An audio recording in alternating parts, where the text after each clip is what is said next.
We have to use this to capture video. This is being recorded, by the way.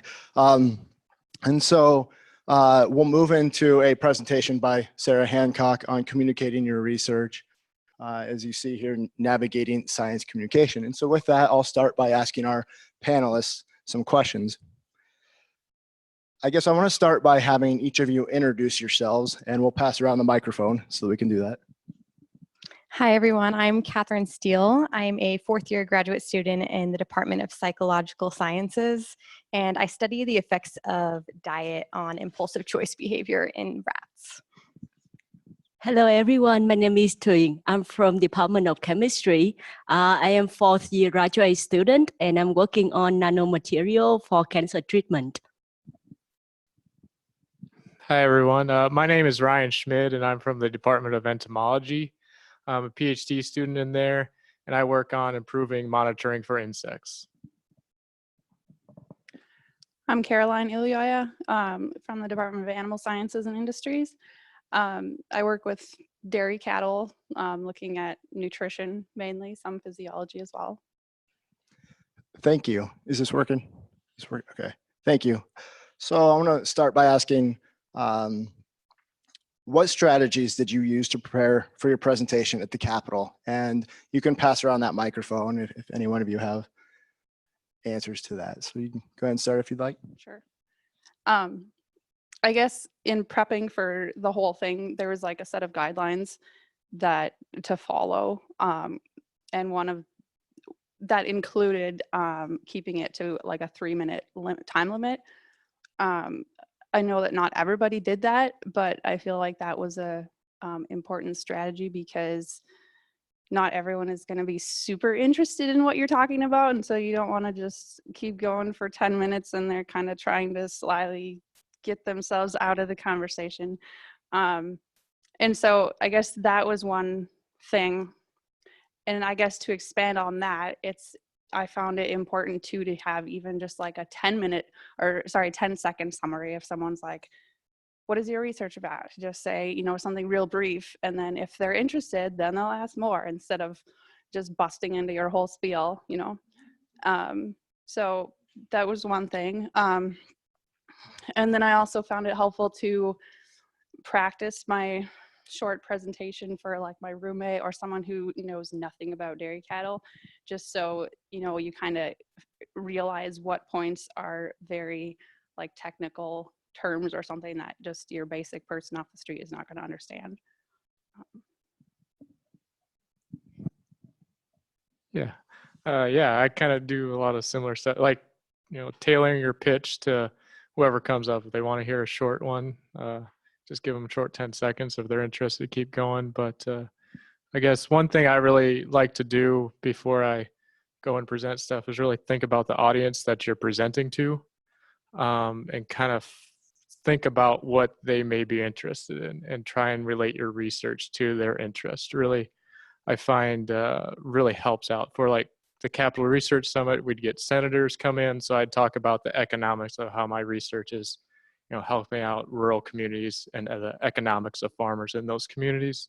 But we'd also have random, people from the public just walking through, and I might talk to them about insects in their backyard or something like that. Something that's relatable to them, I find always gets them engaged more in listening to my research. So that's probably the biggest thing I do with Capitol Research or any presentation I give. I think it's pretty much they cover everything for the strategy to prepare for the presentation. For myself, I prefer to put all of my experiments results together first, like try to prepare the outline for my poster, and then I have a overall look on my posters or the outline that I figure out I already outlined, and based on that I pick out the information or the important information from there, and then I highlight during my presentation, because it's not only about like the real life experience for my research. It's also about I want to know much about my research and how it's related to other thing else. And I also take advantages on my lab mate. I ask them and get a lot of feedback and advice from the mentor and the lab mates from the lab to prepare for my presentation as well. And of course, I also discuss with my roommate, like because she also have different majors. So I also get a lot of feedback from general audience like her to improve my presentation. I just want to reiterate this practicing. It keeps coming up over and over again. Practicing over and over and over again is really important for these things, especially if it's the first time that you're doing this. Try it with your roommate, your husband, your friends, your lab mates, your mentor. Everyone will give you a good perspective for how you can tackle this. And then the more you do them, the easier it becomes to pick out the things that might be interesting that people might really care about to get them involved and excited about your research. Thank you. And so Catherine, we'll go ahead and start with you this time. So how did your experience sharing your research with a non-specialized audience differ from the presentations you have given to audiences of peers and professionals in your field of study? I think it's just really important to be thorough in your explanations, which can be hard if they don't want to sit around and listen to your talk for very long. So you've got to be thorough and direct while also getting the information across. And I would just say, assume they know nothing. I think as scientists, sometimes we're bad about assuming that people know what we're doing in our field, and that's generally not true. And it's definitely not true for general audience. So just assume they know nothing and start from there. You can have a conversation. I think what did I do was I try to write down the thing that I want to talk, and then I pick out all of the technical works and replace with the similar works in the general meaning. Like choose another work which is friendlier to the general audience. So by that way, I can eliminate all of the technical work that I might accidentally mention because of my habit. When I talk to my co-workers or my professors. So I think that's also a good way to go. Yeah, those are some really good points. I guess on top of that, something I like to do for general audiences is to kind of distill it down and get rid of. I kind of cut out my entire methods section usually. They don't care how I did it usually, which is really painstaking because we all do a lot of that tedious work. It's a lot of work. You want to tell everyone, how tough this was to do. But general audiences, I think of my grandma. She doesn't care how I did it. She wants to know why I did it, my results, and how that's going to help them. So those are three main things I kind of create for them for general audiences a little more. So. Yeah, I would agree with that. Just comparing to like presentations for other scientists in your field, like they're a lot more interested in, how you did it and why you did it that way and what are the flaws of different methods and whatever. But for general audiences, I think it's a lot better to just focus on, why you did it and what you found, and I guess how it impacts society in general or Kansas or the greater group rather than just relevant to your research. Thank you, Carolyn. So Carolyn, I'll start with you this time. What did you find most challenging about communicating your research in a way that could be understood by individuals who are not experts in your field? I guess one of the challenges I ran into is that I guess when you're doing or describing your research project, many of the people that are coming up to listen to you don't have enough of the basic background knowledge to even know what you're talking about in a lot of cases. Like when I was talking about, what diets we fed to the cattle, and like many people didn't know what people normally feed to cows. So I kind of had to back up and give a short description of what our field is even about, even before you talk about your research. So that was one thing. And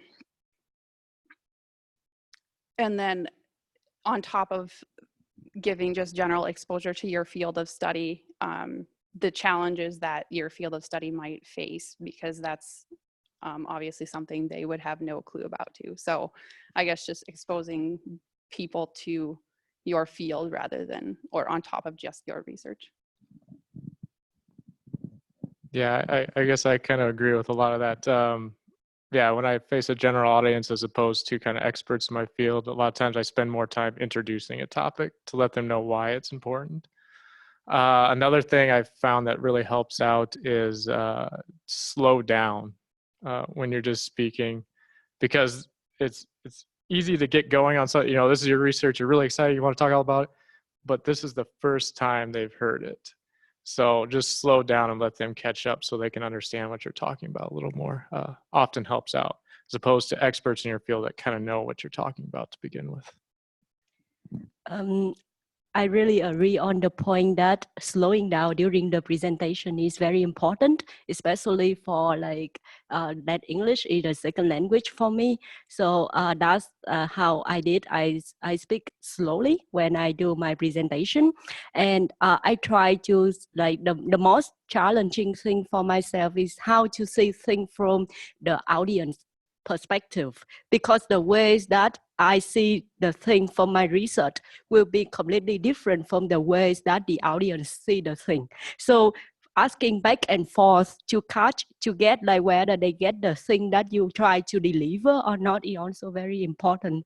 A way like think of like trying to relay them or trying to direct them into the direction that you try to deliver your concept. I found it kind of challenging that not all of the senators that came around seemed to really care about my research, which can be a little bit demoralizing. Like, come on, my research is so exciting. But I think it's on us to make sure that it's exciting to them. And so I would say one of the most challenging parts for me was figuring out what would matter to them so that I could make them care about my research. Because that's the point, right? To help senators and legislators to really understand what it is that we're doing, and finding a way to make it exciting for them, I think is really important and also hard.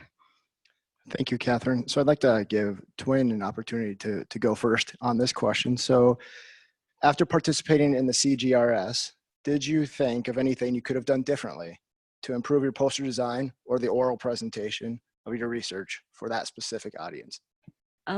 For the poster design, I think if I could do it again, I would present the work in a schematic representative, because that the kind of picture thing will eye-catching and make people understand more about the process, and it simplify, like for example, introduce about the method of your experiment or introduce about the result, how you of your experiment, for example. And about the presentation, I would like ask adding more information about the impact of my research to the state, especially because they try to looking for the relevance of the research to the state on economically or health or like in the general life aspect. Either way. Yeah, I guess one thing I would have loved to have done differently during my presentation, I always find really effective when some presenters can talk about it, is they kind of create a story for their presentation, and it really seems to engage people with what they're working on. Unfortunately, it was only 3 minutes that we had to kind of pitch our poster to these folks. But if I always find stories work very well. That's one thing I'd like to, if you can find a way to integrate that into your stuff, I think it's pretty powerful. And I would say that even though they keep you to a 3-minute limit, like that's just for the judges. So if you're talking to general people that wander up, like you can do this, you can do what you want as you see fit. But I guess when we talk about making stuff relevant to the audience, I guess you can do that on your poster as well. And she talked about using more images or schematics. And I think that's something that I found that really helped, is using more pictures and images and graphs and things like that that people can look at and understand, and things that will draw the eye and draw interest and stuff like that, rather than text, or like it makes it more interesting to people. And I ended up, for the one at the Capitol, I brought some feed samples just for people to look at, to some, oh, what's that? And then I, to just draw interest, to kind of introduce the topic. And so. Yeah, those pictures I think are really awesome. If I could go back and do it, I would make my poster not like an academic poster and, have more pictures to catch their eye and bring them in. I think that's really important. I'm not sure that the senators and legislators really feel comfortable kind of coming up, especially when there's like all these graphs and, official science looking things. So anything to kind of bring them in and catch their eye, I think can be really valuable. All right, and so our last question, Catherine, go ahead and start with you since you have the mic. What impact did this experience have on your professional development and research communication skills? I think that if you're able to communicate your research to a general audience, then you really know your stuff. And I think that was a really nice accomplishment. And I recommend that anyone that gets the chance to try it should do it. I'm also going to put in a plug for the Science Communication Fellowship that the grad school partnerships with the Sunset Zoo on. This CGRS is with legislators. The Science Communication Fellowship is with like kids as well. So the more I think we can share our research, the better. It's an important skill. So for me, the experience that I gained from the Capital Summit helped me to build up my confidence when I speak to other people, and then I know like how to relate my research to my friends, for example, from different field, or the people that I meet on the street that who just suddenly want to know about my research. So I can, I work on this, and it's gonna give me this effect, and it's gonna save this much of, like, it's gonna kill cancer or something like that. So it's really fun experience, and yeah, it's a good way to go. Probably the best thing I got out of it was I hadn't really ever thought about how my research relates to policymakers or anything like that. So this got me to kind of think about that, because it's really important, especially with what I do research on, is trying to get that, it might go in the hands of policymakers someday, and well, what do they actually care about, and how will they actually kind of take my research seriously? So that was a good aspect that I got out of it.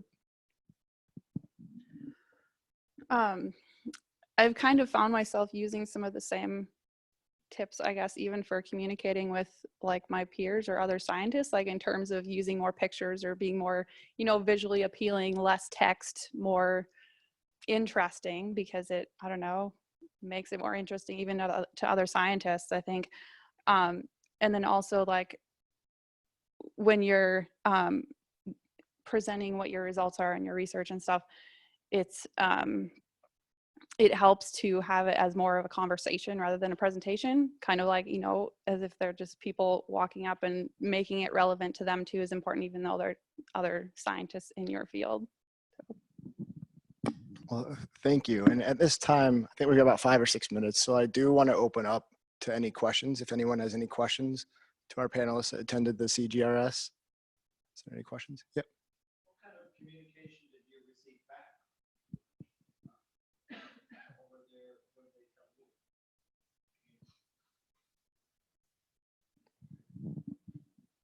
I mean, it varied. Some of them thought it was really interesting, and others were like, huh, and just moved on, and to be expected, I guess. I don't know.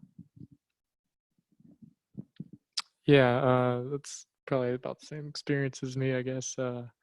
I think I got one letter back from a senator that said he enjoyed the talk, but that was about it. Most of them just kind of were interested for a little while, and then they moved on. So the time that I participate Capital Summit is the first time that I present something in English, to be honest. So when I was selected to Topeka, I got a experience that I will remember to the rest of my life. There was a couple coming into my poster, and in that poster I was presenting about a nanoparticle that can go and absorb the excess amount of chemotherapeutic drugs and reduce the toxicity. So that couple actually has a daughter who's suffering from cancer, and she was using the same drug that I use as a model drug in my study. And then I talk about my research, and they was very happy to hear about it. even though they cannot get like what experiment I'm doing to prove it, but they know that it is working, and we are working toward that direction to improve the healthcare for the cancer treatment. So it's really, really good experience for me. I think some people were really excited about the research, wanted to engage. I also had some people that came up and weren't really interested in the research, but really just wanted to talk about K-State and what it's like to be a student there. So I think that your experiences can kind of vary. Thank you. Any last questions? All right, with that, I want to say thank you all for your time. We really appreciate it. If we can give them a round of applause, that'd be great. Thank you.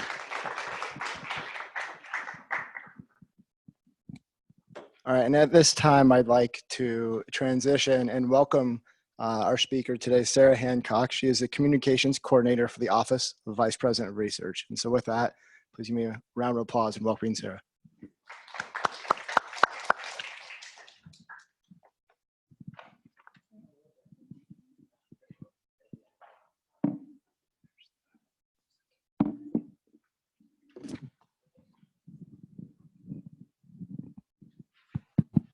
Well, I don't really know if you need me because you just had your fellow students give you some really good advice. So thank you to all of you for representing K-State so well and for being willing to share with your fellow students here. I feel a little weird about this room because everybody's sitting at the back.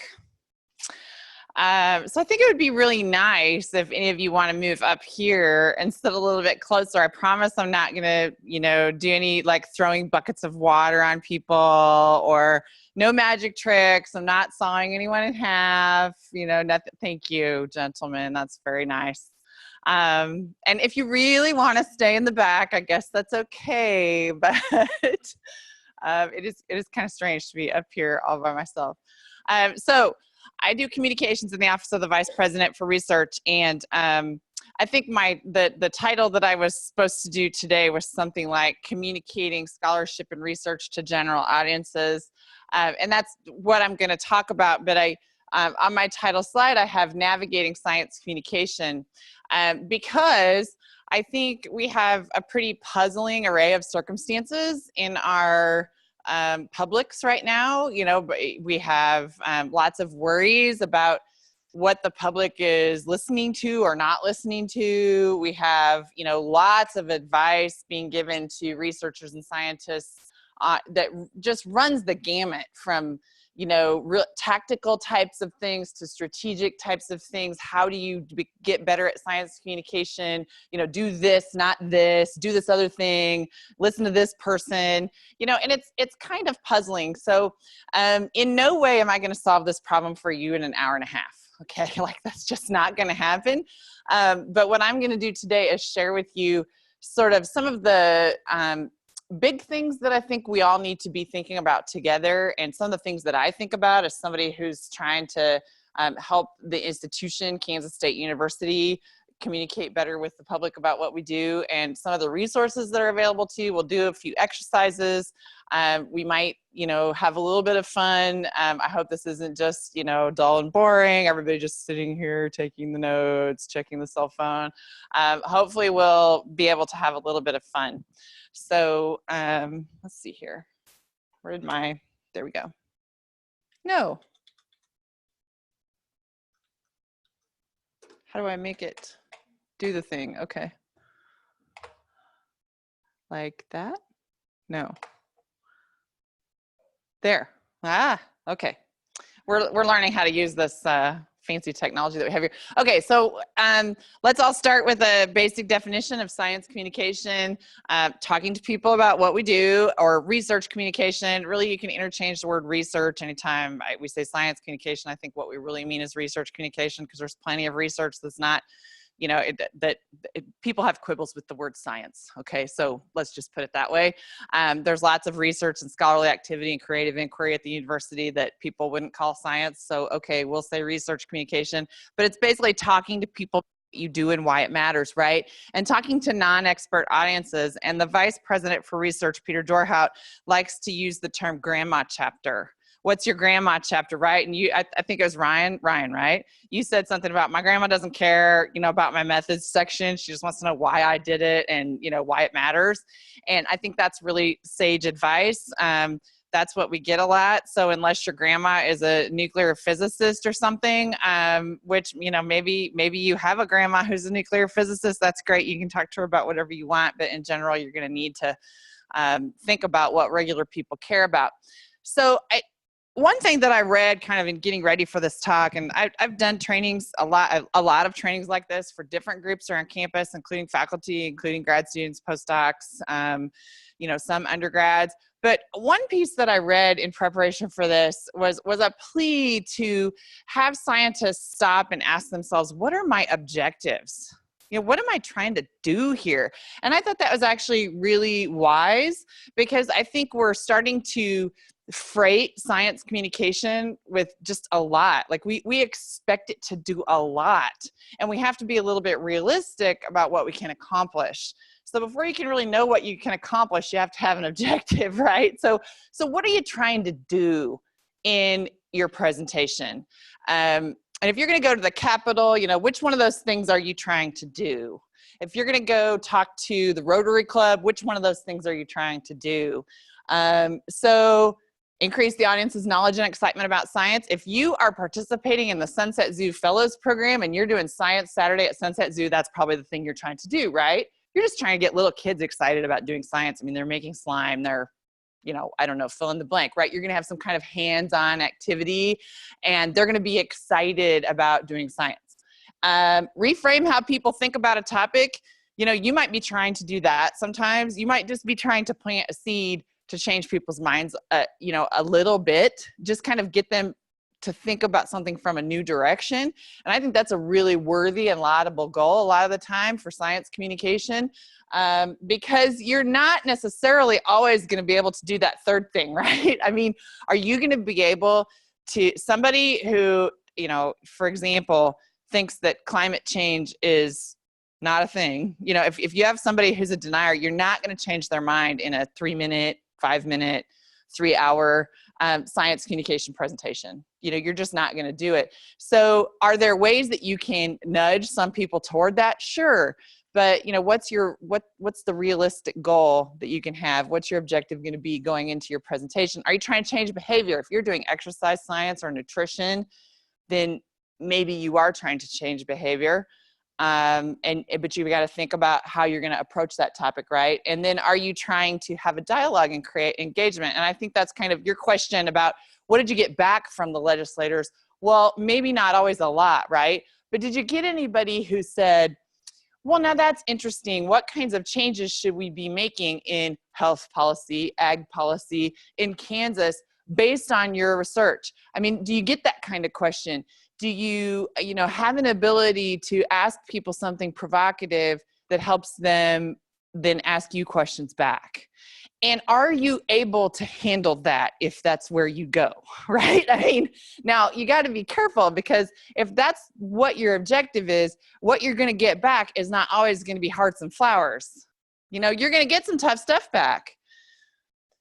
I've seen this in my personal life. Okay, my sons go to a school, Rock Creek Junior Senior High School, that is about to have an election for a bond issue. Now, admirably, some teachers and some administrators got together and started a Facebook group to put out information and answer questions about this bond issue. And they were very calm and measured, and I really admire them. But I mean, some of the stuff they've been getting back is not pretty.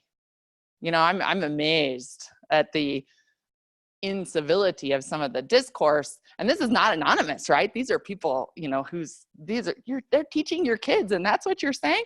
But the point is, you can be as civil as you want, and not everybody's going to receive you that way. So are you prepared to go into that situation, right? It's not going to happen all the time, but it's a good thing to think about. So this is not me telling you anything. This is stuff to think about right at this moment. We'll get into some different techniques here in a little bit.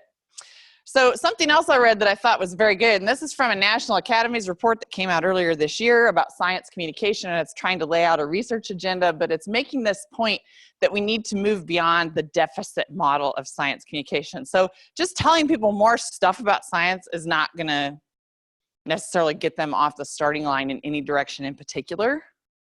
So if you go into this thinking that's what you're going to do, you're going to be disheartened, to say the least, right? So this is actually a really interesting report. I mean, it's quite a few pages, so I don't know if everybody wants to download it and read the whole thing, but it is kind of a plea for some social science research and some, investigation into how this stuff really works, because we have some research and a lot of opinions about what works and what doesn't work, and some data, but their contention is that there needs to be a lot more work in this direction, but this is not a model that we want to stick with. Another point that I saw someone make on a blog dedicated to science communication is that being strategic is not unethical. And I think a lot of researchers struggle with this, and I've had people want to fight me in seminars, okay? Like not fight, but I've had some arguments before with some researchers who are like, but what you're recommending is dishonest. No, I'm not recommending that you be dishonest. I'm recommending that you be strategic. And I think some of your colleagues up here were kind of talking about that when they were saying, think about what matters to regular people. Think about how to frame what you do in terms that matter to people. And what's like the number one thing that matters to people? I mean, there are a couple things that come to mind. Health. Yeah, health is the big thing. If you don't have your health, you're, in big trouble, right? So, and anytime Kansas State University puts out any kind of research news release, we do all this research news release stuff that the Division of Communications and Marketing puts out, and I sometimes help them with that stuff. But we have writers who that's what they do. They write news releases about research that's coming out of Kansas State University. One yesterday was about alligators and sharks. It goes big. It's in Newsweek today, right? People like sharks. If you're doing shark research, it's kind of a no-brainer. And the story of why there's a guy in Kansas doing shark research, that's different. We can talk about that later if you want. But what people care about health news releases, when that stuff goes out, it goes all over the place and gets widely read. I mean, we get data back, we can track our media mentions. And so we know that if we put out something about nutrition, exercise, that stuff just goes all over the place. What's something else that people care about? Money. What else? Okay. So our finances, right? So any news about personal finance, money management, money and relationships, something that will save you money, something that's related to the health of the national economy, something that's related to employment, all of those things are very large concerns, right? So those are some frames to use. So we'll come back to that later, but just kind of hold this in your mind and give yourself permission as a scientist to be strategic and remind yourself that that's not a violation of anything. Okay. If you don't want to believe me, this is just one of those hedge your bets kind of a slides. That in Nature in January 2017, there was a pretty good article that was about our general kind of situation, the post-truth era, the predicament that we find ourselves in, when we hear people say people don't believe facts, they don't believe science, they're alternative facts, blah, blah, blah. So this was some advice from 3 different experts in this particular article.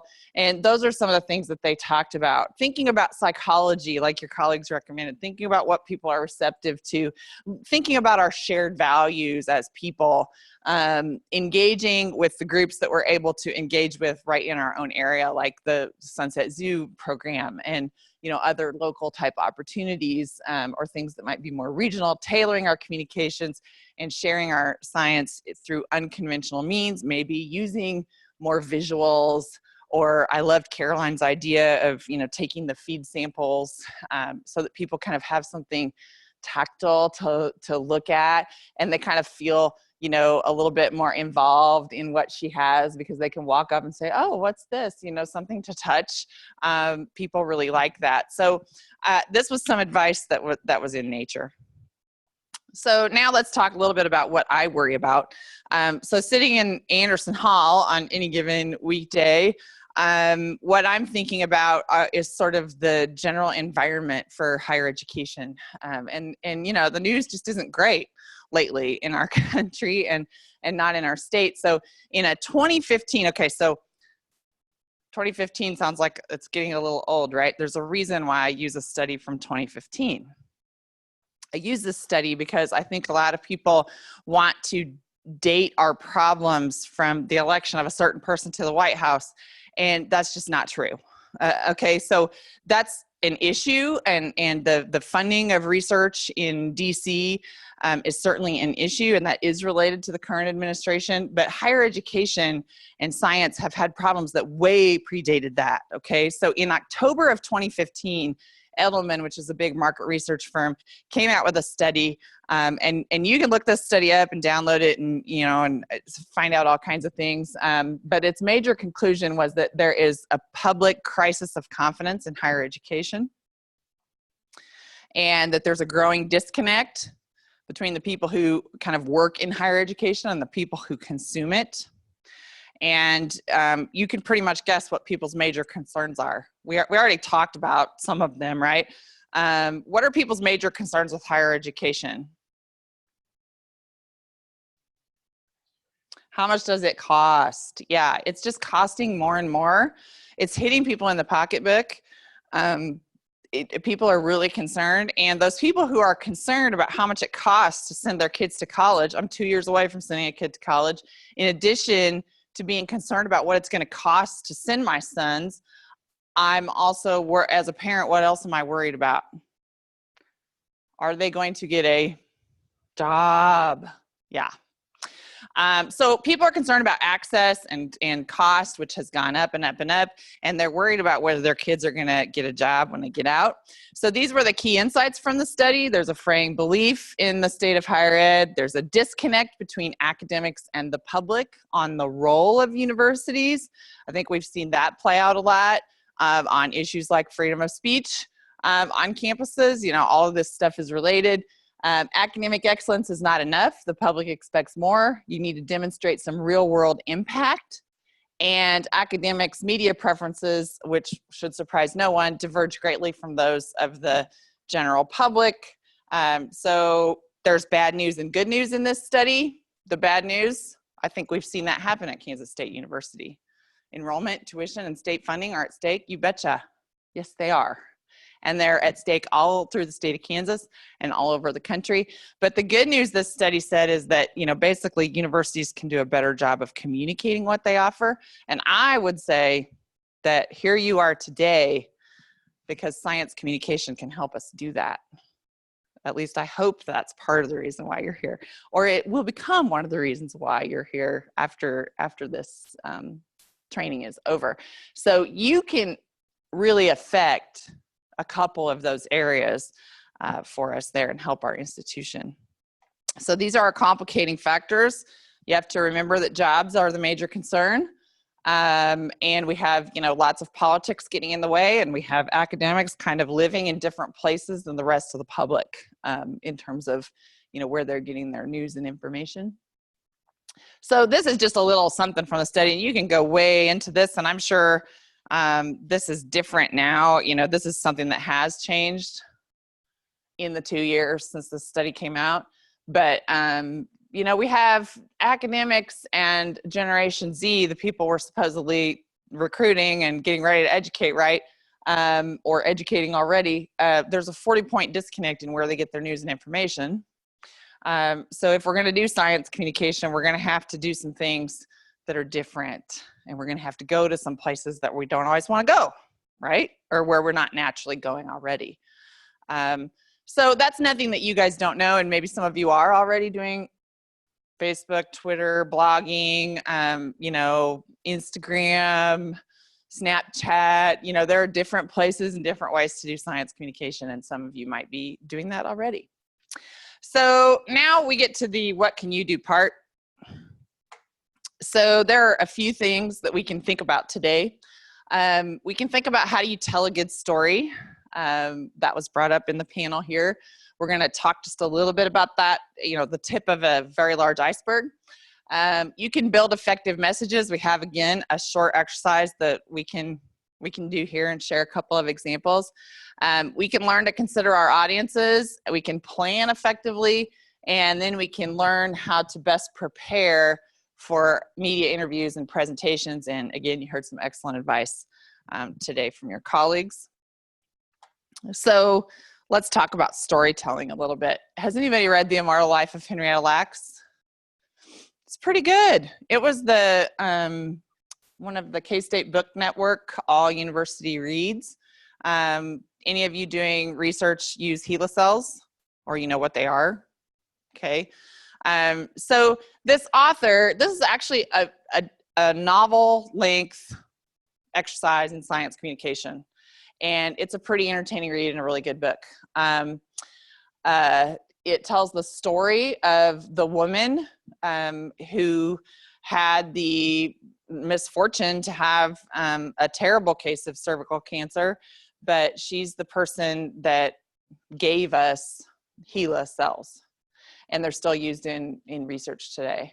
And it tells a big story about, you know, the science behind it, the family, all the stuff that happened to them. It has a lot of interesting material in it about, you know, how people were treated, how women were treated, how Black women were treated, you know, how medicine has changed, how science has changed, you know, just all kinds of different issues like that, social issues along with scientific ones.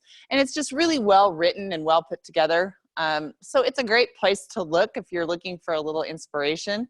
Not that all of us are going to go out and write a novel-length book, but it does show you what a really good writer can do. So you can tell a story about your work. And I think one of the things that's the most interesting thing a person can hear from a researcher is, how did you get interested in this? Because I bet some of you have some really great stories. And some of you have stories about something that happened to you when you were a kid that got you really interested in a topic. Or, you know, if you're here from overseas, you have an interesting story about a problem in your country that you would like to help solve. Or, you know, maybe you've been personally affected by cancer, or maybe you grew up on a dairy farm and that made you interested in, you know, what we're feeding our dairy cattle. And so I wouldn't discount using that type of story, especially with a general audience or an audience of legislators, for example. What's weird or surprising? Everybody likes to hear about something weird, right? I mean, I bet you have something weird or surprising that you could, you know, if you kind of lead with that or tell that story, then that's going to be interesting to people. What's the tension in your field? And what are your motivations and hopes? I mean, do you hope that nanoparticles will cure cancer? I hope so, right? I mean, there's not a person you could meet anywhere at a public presentation who hasn't had some kind of personal experience with cancer, right? So I think sharing some of those human stories, it can be really helpful. So this is where you get to do an exercise. So I think almost all of you have paper, and if you don't, maybe you can borrow some from someone sitting close to you, or if you're nice to me, I might loan you some paper. Or if you want to do this in your head, you can.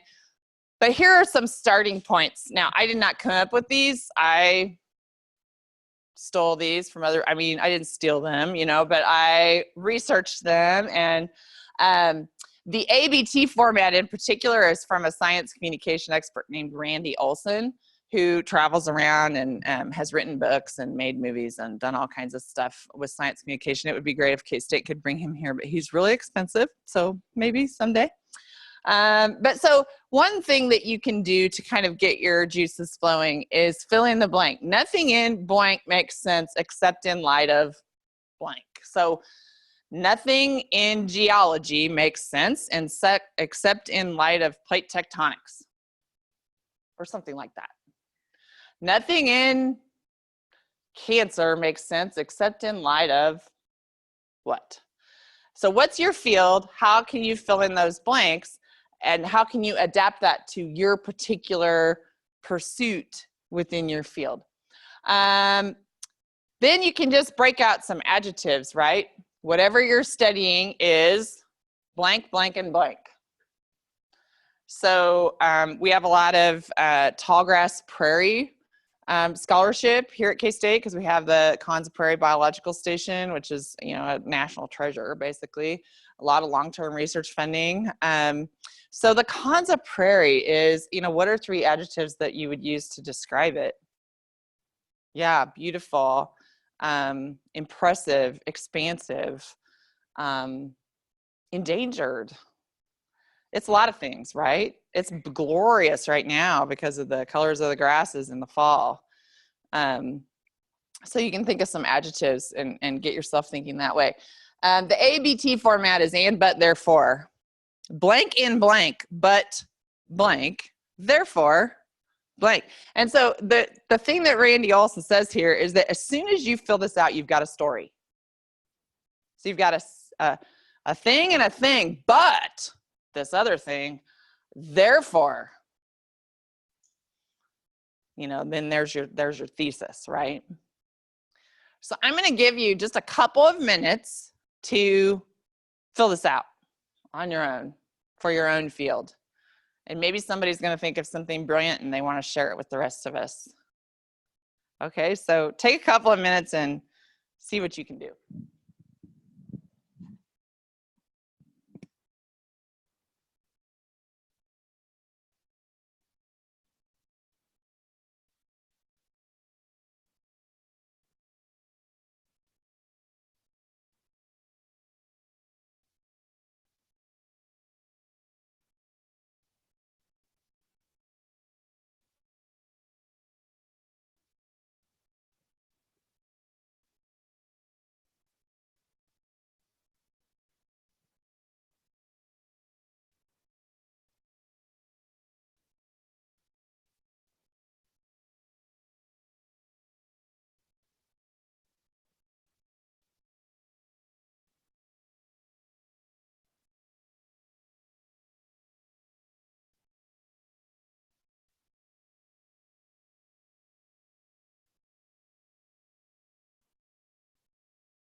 I hope it's fairly easy to do these. And I guess I would put in a plug here for kind of the power of creativity or approaching something differently. And I'm sure you've all had plenty of lectures on this topic, right? I mean, because science is essentially a creative enterprise.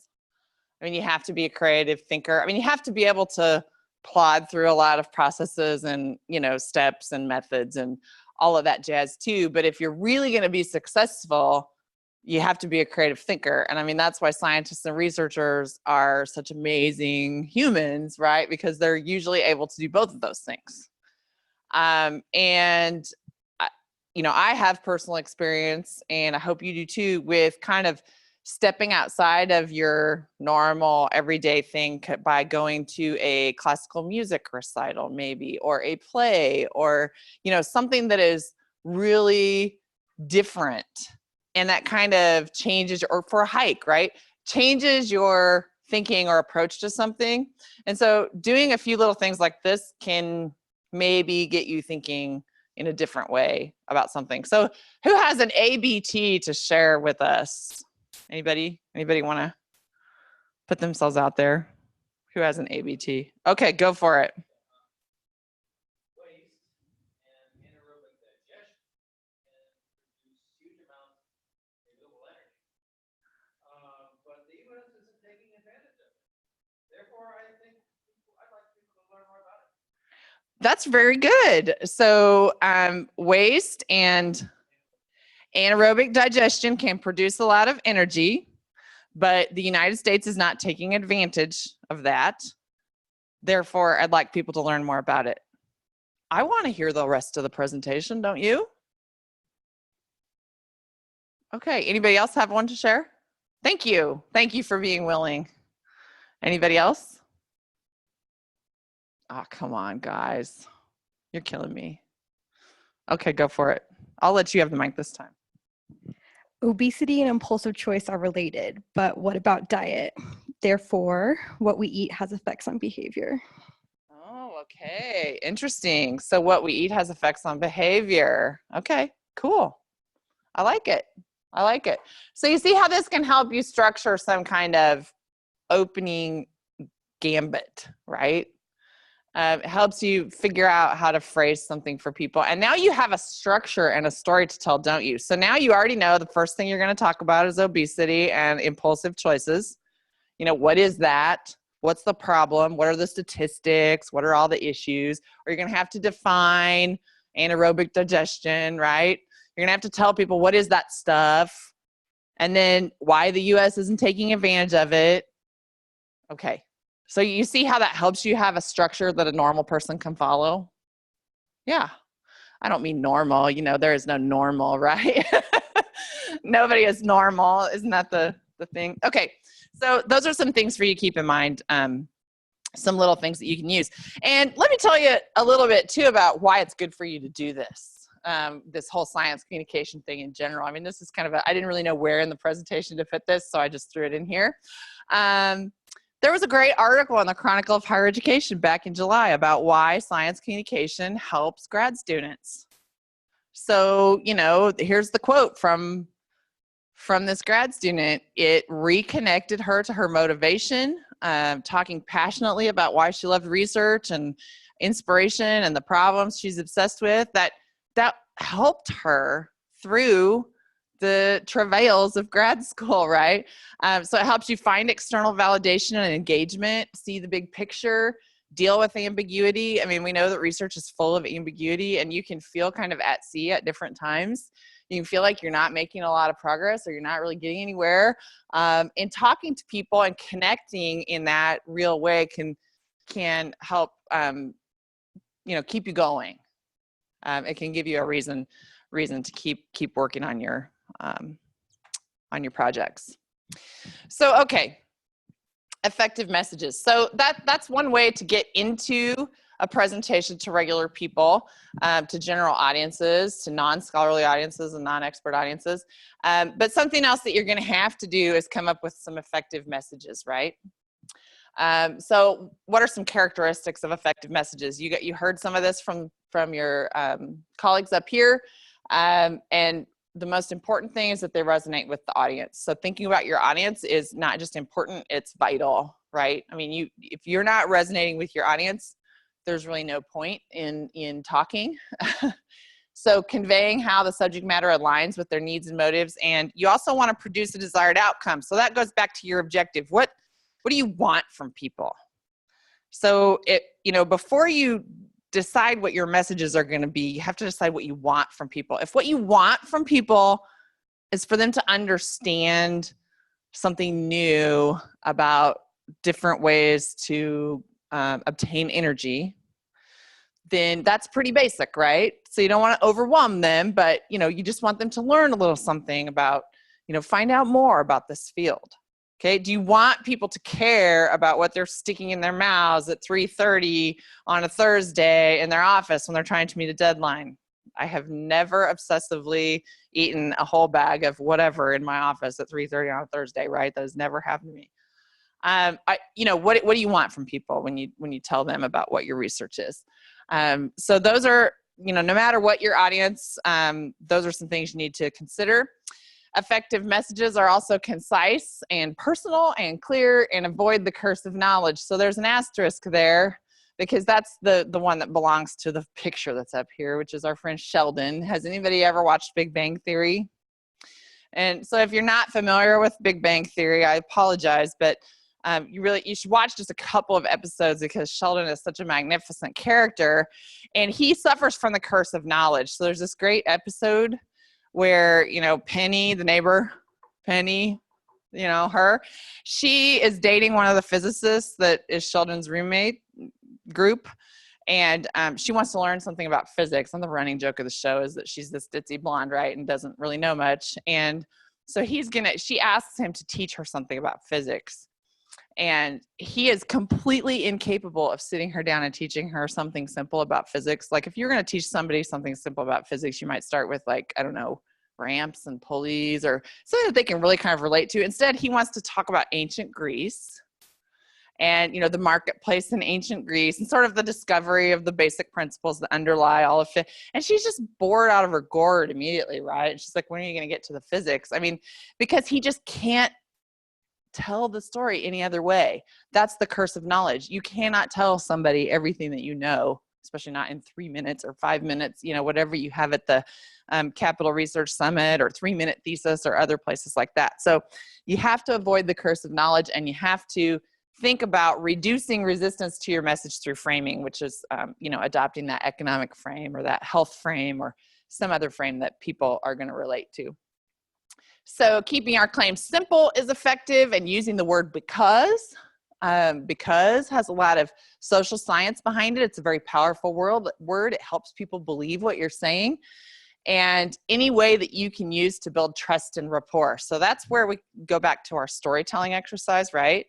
You feel rapport with somebody who tells you some little bit from their own life. Something from their childhood, something about why they're interested, or something, about what's cool about what they do. And, kind of adopts that hearts and minds, and understands people's fears and emotions. So this is a slide that a colleague of mine from K-State Research and Extension uses when he teaches extension agents because they go out and talk to general audiences all the time. He likes to talk about the reptile brain and the mammalian brain and then the neocortex.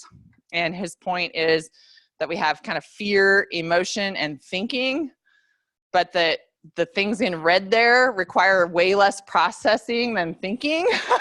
So most of us are going to make a lot of our decisions on those other two things instead of, on cold, hard facts. I think that's an important thing to keep in mind.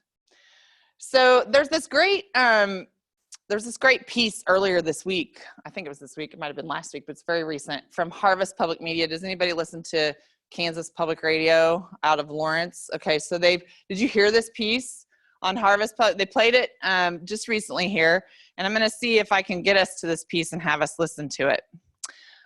Okay, so I push computer extended. Okay, Megan's going to help me. This system is very complicated. So to get back to the internet, is it push that main projector? Okay. And then, okay. And notice that the photo that they used is it has a Kansas State University.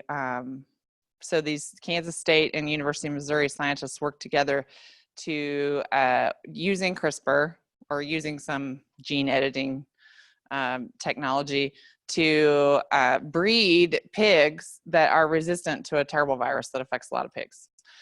So that's the K-State connection. They say the technique could create better medicine, prevent diseases, and grow new varieties of food. But genetic engineering and food has always been a touchy subject. So now, food industry groups are teaming up to influence public opinion. Harvest Public Media's Christopher Husted reports. Genetically engineered corn and soybeans have been around since the 90s. You've probably heard them referred to as GMOs. The crops can withstand chemical pesticides, which can make life less challenging for farmers battling weeds.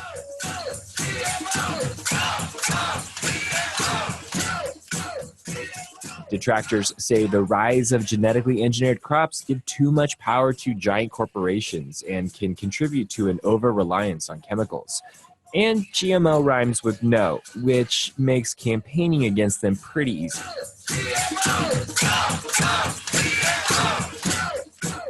Now there is new genetic technology that scientists want to apply to food. They've created mushrooms that don't brown and pigs that are resistant to a deadly disease. It's called, bear with me here, clustered regularly interspaced short palindromic repeats, or CRISPR for short. I called Allison Van Eenenum, an animal genetics professor at University of California, Davis, to ask how exactly it works. She says it's a technique that can deactivate a gene. It's editing. It's like going into a Word document and basically replacing one letter. Maybe that's, instead of wind, you want it to say wine. Although CRISPR technology hasn't made it to the market yet, dozens of crops and livestock developed with CRISPR are moving closer. Here in the U.S., it will be up to the Food and Drug Administration to decide which new products are safe. Bill Even, CEO of the U.S. Pork Board, says the food industry missed a crucial element when sending out the earlier wave of genetically engineered food into the market. There was never really any conversation with consumers around, well, what is this and what did it mean? And, fast forward now, today, there's a lot of debate around GMOs in food. The public rightly has, they're interested in knowing what's in their food. That's why a group of heavyweights in the food industry have joined forces to form the Coalition for Responsible Gene Editing in Agriculture. It's funded by members like the Pork Board, Monsanto, Syngenta, and Bayer. Charlie Arnott leads the group. He says people often don't trust big companies and, by way of association, don't trust GMOs. The coalition wants to change that for food developed through CRISPR. Those involved in technology have to be willing to be much more transparent. Arnott has 3 key strategies to get consumers on board. Number 1, it's not a secret. And much more engaged in a public conversation and dialogue in order to answer those questions, address the skepticism, and ultimately result in earning consumer trust in what they're doing in gene editing. The coalition has members sponsoring and attending events like the conference CRISPRCon, yes, that's a thing, to engage in public discussions about the technology and talk about potential benefits related to animal welfare and the environment. They hope to build trust, which is number 2. If people trust you, science doesn't matter. And if people don't trust you, science doesn't matter. It only matters after you cross that trust threshold. So you really have to engage in that values-based dialogue to build trust, and then you're given permission to introduce the science. And that's the 3rd strategy. These companies want consumers to know CRISPR is different from other forms of genetic engineering. CRISPR changes the way genes are expressed. It doesn't add genetic material from another species. That's going to be the path that will ultimately lead to greater trust. If we shortcut that path, we run the risk of having this potentially significantly beneficial technology not be accepted. So there's the sales pitch. Do you buy it? Christopher Husted, Harvest Public Media.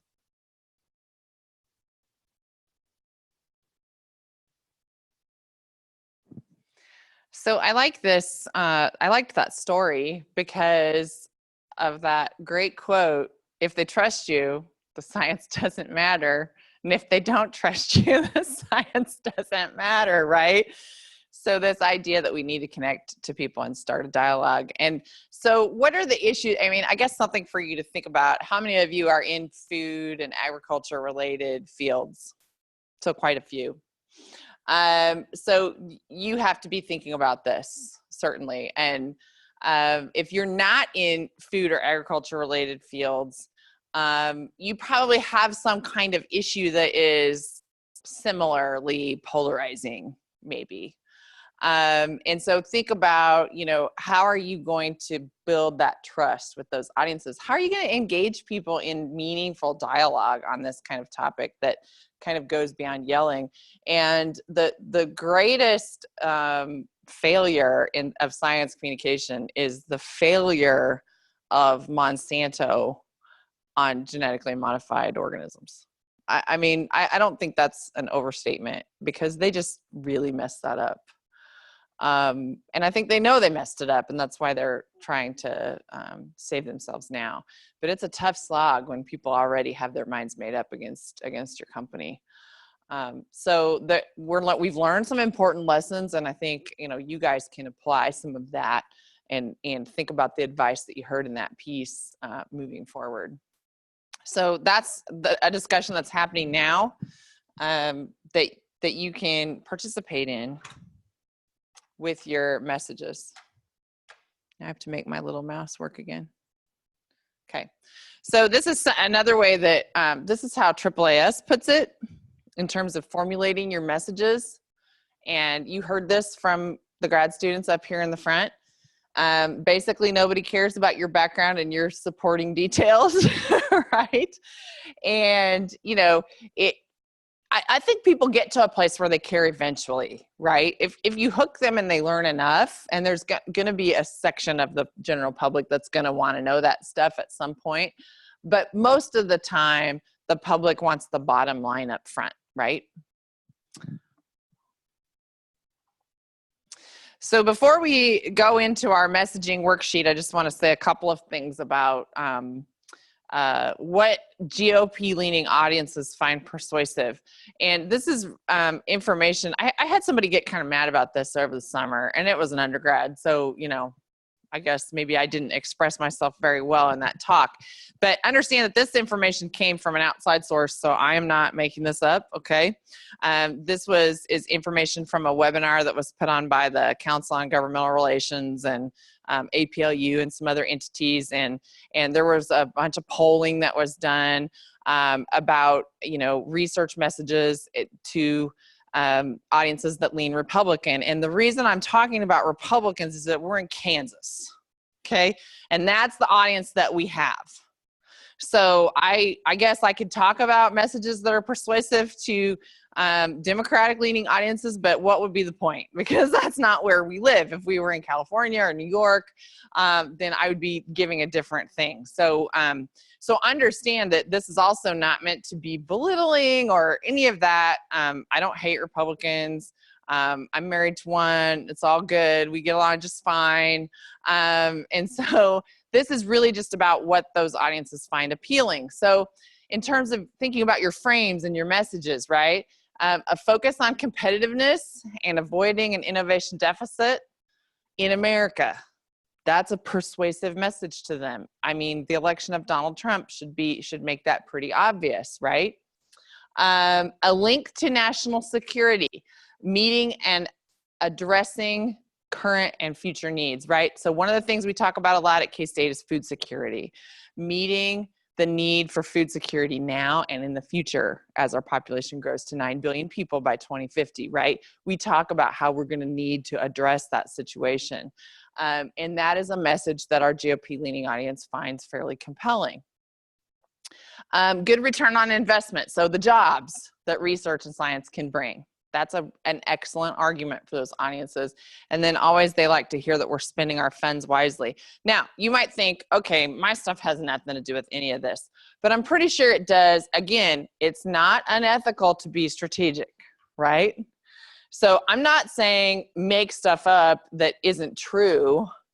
I'm saying think about how you can work within these frames to formulate some messages. So now you get to build a message. And I'm going to give you a really simple tool. Megan is going to give you a really simple tool that is just a messaging triangle. And this came from Ninja Communications. They're the communications trainers for the National Science Foundation. So they go around the country putting on workshops. And I don't feel bad about appropriating their handout because K-State paid them a whole bunch of money to come here a couple years ago and do a big training. And I give them all the credit. So, but there are lots of versions of messaging triangles online. They aren't the only people who use this tool. So when you get your messaging triangle, you'll notice that up in the corner is a place for you to choose a frame. So the first thing, you know, you want to do is think about what you're going to put in the middle of your triangle. And the second thing you're going to do is think about how you're going to frame it, right? So what goes in the middle of your triangle is I want my target audience to know, believe, or do what? You know, what is the thing that you want them to know, believe, or do? And the more active, the better, right? So this is kind of what you want out of your audience. So you kind of think about what audience, you know, you might be wanting to address. If you're here today to mostly think about the Capitol Graduate Research Summit. Is that right? CGRS. I was thinking about the acronym and I was not sure what it stood for. If you're going to think about that audience of legislators in Kansas, go ahead and think of that. If you have a different talk coming up sometime soon to a different general audience, you can envision some other audience, whatever you want. But think about what you know about that audience and think about what they're interested in hearing about and frame your messaging accordingly, okay?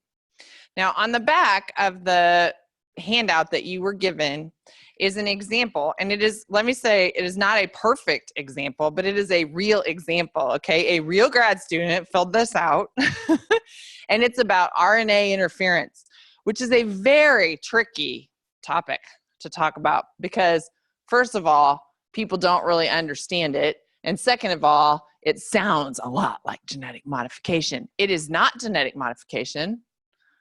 But it sounds a lot like it, and it sounds like Franken-science. And, anybody who's kind of predisposed to not like GMOs is going to not like RNA interference very much, okay? And so this student came up with this triangle, and I thought it was pretty effective. So he wants people to know that RNA interference may help make our food supply more secure and less expensive while reducing the use of conventional pesticides. That's a pretty good thing to make people think about. And so look at how he built in the reducing conventional pesticides. So anybody who's kind of, wants to freak out about how many chemicals and pesticides agriculture requires, those are going to be your same people who like to freak out about GMOs and science and, So that's a nice built-in hedge, right, against that kind of argument. So each of these points on your triangle, this is designed to be something that you memorize, by the way, so that you can give it quickly, okay? So that's why there's 3, because everybody can remember 3, and it kind of helps you visualize a triangle. And then you got point 1, point 2, point 3. But each one is going to build in a because statement, right? So remember that people like to hear the word because. So his first key point, crop loss due to insects, weeds, and fungus has an enormous economic impact. And then he has his, because we know this is true because a third to a quarter of major crops are lost to pests, and he lists off what those major crops are. That's a good point, right? I don't think people know the extent of that problem, do they? You guys talked about up here about how people don't really know the background. They don't really know a lot of the basics of your fields. So tell them something basic if they need to know that. His second point about conventional pesticides, and they're harmful. They don't work very well. Plus they have side effects, right? That's a nice point. And then his third point is talking a little bit about RNA interference and how it can target particular pests and have fewer side effects and better performance. And by the way, it's so safe that we use it in human medicine, or we're trying to. Okay, so I think he could have phrased the third one a little bit better. Like I said, it's not perfect, but it's a really good start. So I'm going to give you a couple of minutes here to think about how you might start attacking this to develop a message for your field. And let me say this, you're never going to just develop one of these and just use it over and over again. You're going to develop, if you want to use this as a tool, you're going to think about it every time you have a different presentation, right? Because your audience is going to be different every time. So I brought extras and blank ones, and you can take more if you want to take this back or have some blank ones to photocopy for yourself. It's a handy tool, and it works for any kind of presentation, not just those to general audiences. You can use this to get ready for a scientific talk at a conference, to a talk in your lab, to anybody. Even if they're an expert audience, you just change what you say a little bit, right? So go ahead and take a couple minutes to get started on this.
Okay, so is this pretty easy to do? I hope so. If it's not, it's the kind of thing that you just have to practice a little bit. And I would say take this back, use it with your group in your lab, or practice on some friends, talk it over with some colleagues, use it a few times and see how the tool works for you. If it doesn't work for you, there are other tools you can use, or you could start with your storytelling thing, right? I mean, this is kind of another way in. For a number of years, I taught expository writing, and if you're going to sit down and write a paper, there are a lot of ways to start a paper, right? There are a lot of different invention techniques you can use. There are a lot of different ways. Some people like to outline, some people like to do a free write, some people like to read a bunch of stuff first and take notes. There are lots of different ways to approach writing a paper. There are a lot of different ways to approach planning your messaging. But whatever way, if the storytelling way is a way in for you, do that. If a messaging worksheet is a way in for you, do that. And if neither one of those work for you, find a different tool. But I think the point is use it and rely on it, and then keep using it, right? You need to iterate, do it a few times, and then you can see after that and learn how to adapt it for your own specific needs. And what we tell a lot of researchers is keep one of these in your desk drawer so that when that phone rings, you are ready or you have something you can pull out quickly and fill out if the phone rings and the media is calling. Because, if you become successful at what you do, eventually, you're going to become an expert, and other people are going to come to you when they need a quote about your field of study. And we have several people at K-State who are in that situation. And every once in a while, I have somebody call our office and say, oh my gosh, so-and-so wants to talk to me. What do I do? Like, what do I do when the media calls? So the next steps after you get comfortable with messaging are learning to get more comfortable planning your presentations and overhauling your PowerPoints and your posters. And I liked what some of the students had to say up here about, thinking about just using something a little bit different. I mean, maybe not all the graphs and charts. Maybe use some different visuals. Maybe use some hands-on items. I think that's good advice, and overhauling that presentation so that's a little more appealing to a general audience is an important thing to do. And then being ready for the media. How do you talk to somebody during a radio interview? How do you talk to somebody during a TV interview? What do you do when the phone rings and somebody wants to interview you on the spot? First of all, you never do that, right? You never interview on the spot. You always say, can I call you back in 10 minutes? And then you take out your communication triangle and you plan out your messaging, right? I mean, that's step one. You never interview on the spot. But there's a whole bunch of stuff that we can do. That's kind of another day's workshop. But there are people who are really good at this messaging. And the people who are the best at it use some figurative language or some analogies. And, an analogy can be your best friend or your worst enemy. And I know that the Sunset Zoo, like Jared Bixby and I have talked about some of the fellows training, and he's like, I don't know, sometimes I think people shouldn't use analogies, but if they're done skillfully, they can be really helpful and they can help someone understand what you're talking about. So we're going to listen to an example of somebody who is really good at messaging. And this is on NPR, of course. So this is a softball interview, okay? So this guy can say the words climate change all he wants. Nobody's going to throw anything at him, right? Because he's on NPR, not on Fox News. And so in that sense, it's not a real controversial interview. But I want you to listen and do a couple of things while you're listening. One thing I want you to do is take some notes about what you think this guy says that's really effective. Think of what makes you, see imagery in your head. What makes you understand what he's doing. And then notice when he is bridging back to his message. So this is the skill that you need to be good at media interviews, or even in talking to a general audience if somebody wants to get you off on a tangent, right? If somebody asks you a question that is maybe a little bit confrontational or controversial, or they just really want to talk to you about RNA interference or genetic modification of insects, and that's just really not what you're doing, right? And so how do you neutralize that threatening question, or how do you answer a question that's really, not going to make you look great? How do you bridge back to your message? So I want you to think about how this guy is doing this while you listen to him talk. So I'm going to need to go back to the internet now. So this is about a marine sanctuary. That's the name of it on the screen there.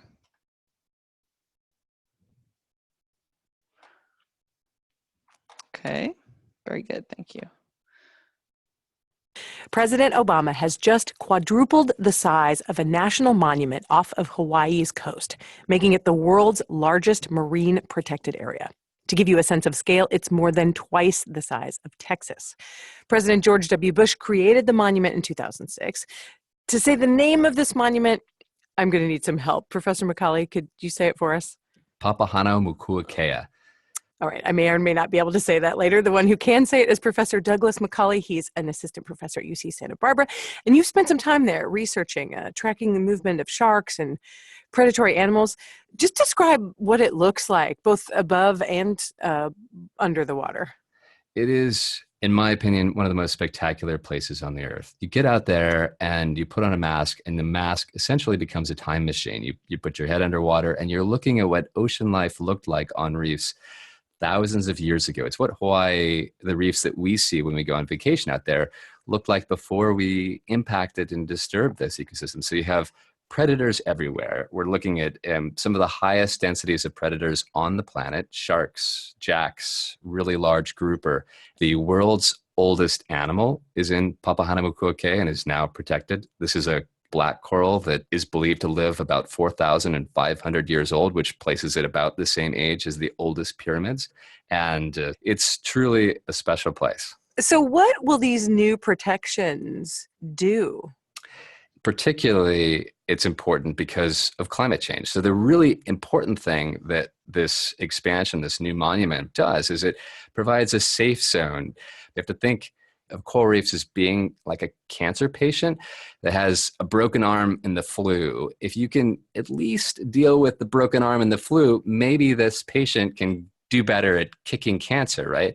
That's what this protected area is doing. It's helping dealing with the stress that may come from overfishing, from pollution, from invasive species. And so it gives these coral reefs in this place the chance to begin to build some resiliency to the overheating and acidification that's coming down the pipeline from climate change. We know that the fishing industry, which is important, of course, to Hawaii's economy, is one of the groups that has fought hard against the proposal to expand this protected area. How could this expansion affect commercial fishermen and other industries?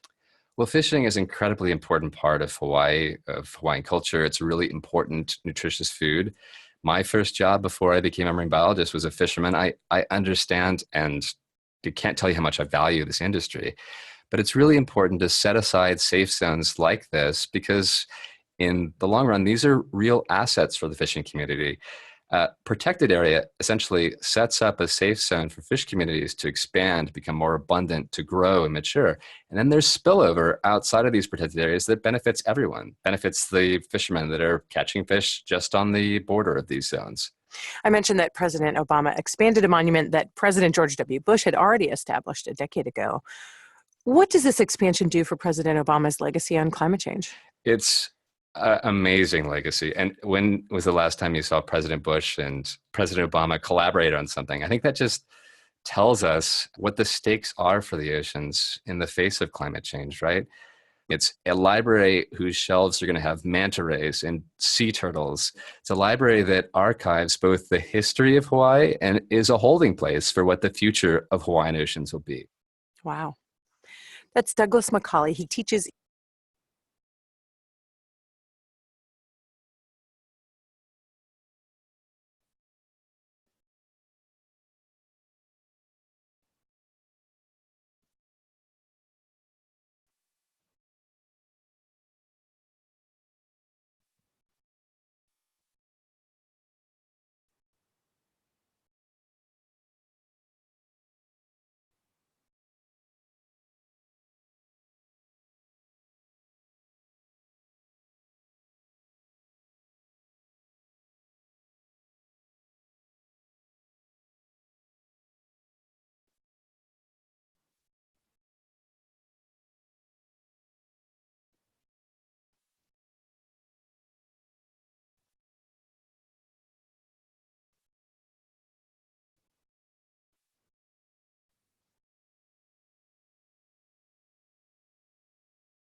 Sorry for the people on the recording. We did that all off the mic. So back to computer extended. We're all done with that. Uh-huh. Yep, the PowerPoint. Oh, just do that. Okay.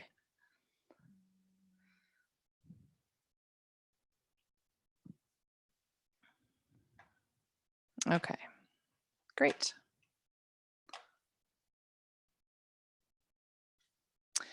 All right, so in addition to the handouts that I've given you already, there are some other ones here that are about media interview tips and presentation tips on the backside, and then some special tips for radio interviews, because that's kind of its own special deal. Kansas State happens to do a lot of radio.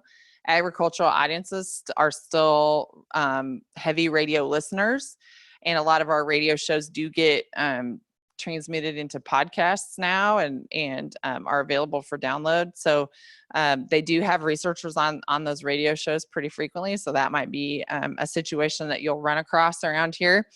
And I have the extra communication triangles, so we'll put those back there at the back of the room so you can grab them on your way out. So I would encourage you to work on this on research communication to general audiences for lots of reasons. But one of them is to build your own brand, build your brand as a researcher and as a scientist. It's going to help you because when it comes time for you to apply for your own grants, you have to be able to do outreach. You know, if you're going to get funding from the National Science Foundation, for instance, outreach is a crucial part of that.